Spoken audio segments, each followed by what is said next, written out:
The claim I try to make in this book is that we can identify long patterns in history, and we can identify the forces that have driven human history.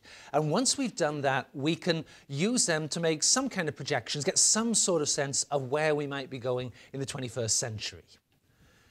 So doing this work, it grew out, I started working these sorts of topics about 5 or 6 years ago. And I got interested in them because historians were increasingly moving to take up this great debate about why it was that a relatively small number of nations around the shores of the North Atlantic had sort of taken over the whole planet, really, a couple of hundred years ago. And this was becoming the big question among world historians. The idea that became most popular, starting in the 18th century, was that there was something unique about Europe. There was a sort of line of tradition going back to the ancient Greeks. Ancient Greeks created this sort of unique civilization of wisdom and science and energy and all these fantastic things.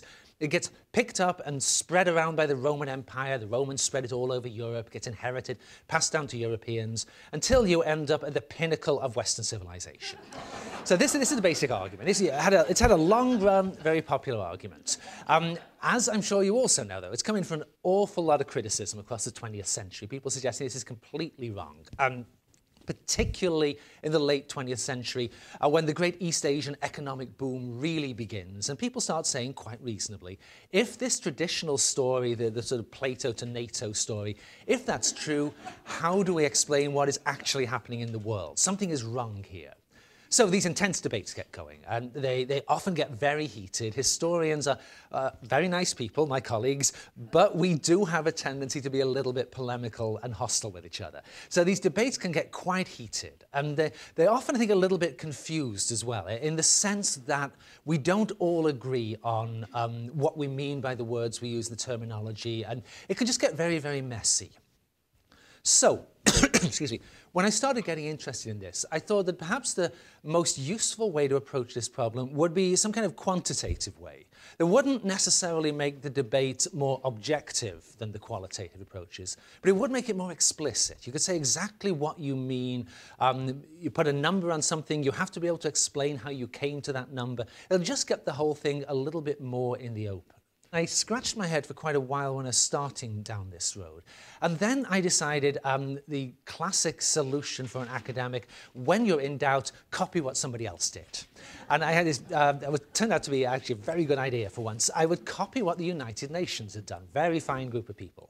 A few years ago, about 20-some years ago, the United Nations decided in their wisdom it would be useful to have a human development index, which would, I'm sure many of you know a lot more about this subject than I do, but as I understand it, the basic idea is it's a way to measure quantitatively how well governments are doing at creating conditions that allow their citizens to realize their innate human potential.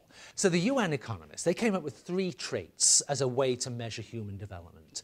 Life expectancy at birth, real wages, and educational levels. They then got into these intense arguments over weighting the different traits and what you do with other traits which might also be useful. And it rages, it goes on, and they all get very unhappy with each other. Now, this way of thinking about the problem, it seemed to me this was what I needed to do as well for my, frankly, rather different social development index. For the Social Development Index, I'm interested in this broader idea about societies rather than individual humans, and it needs to be something where I can construct an index that runs through time, whereas the UN one each year is a separate snapshot. So I thought about this for a while. It seemed to me that what I needed was 4 different traits rather than the UN's 3 traits. The traits I came up with, and again, the idea is the smallest possible number that roughly covers the full range of what you mean by your central idea. Seemed to me that anybody who gets into this, the bottom line has got to be energy capture, how much energy per person societies are capturing. Then you need some kind of measure of organizational ability in the society. You need some kind of measure of information technology, how people can process information about the world, store it, communicate it to other people.